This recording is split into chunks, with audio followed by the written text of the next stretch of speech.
सुटला सेमी या मैदानातला एक सुटला आणि एक मध्ये लढत चालू झाली। श्री विठोबा बिरोबा देवाच्या यात्रेनिमित्त आयोजित केलेलं मायनीकरांचं भव्य आणि दिव्य मैदान कोण होणार पहिल्या सेमी मध्ये फायनलचा मानकरी?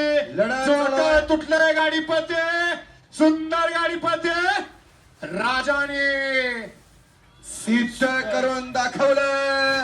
कसं आहे जोट तुटलं होतं, परत या ठिकाणी सापटे निसटले, परंतु बैलाने या ठिकाणी हार मानली नाही, कारण त्याचं ब्रीद वाक्य चटणी भाकरीचा पैलवान मांडलं त्या राजाला। निकालापर्यंत तासातून पळत गेला आणि निकाल रेषेच्या पुढे गेल्यानंतर त्याने या ठिकाणी जोट्यातनं बाहेर पडला। सुंदर अशी गाडी फायनलला पात्र। सेमी एकचा निकाल, निकाल आणि निकाल। सेमी एकचा निकाल आहे तास क्रमांक 4 वरून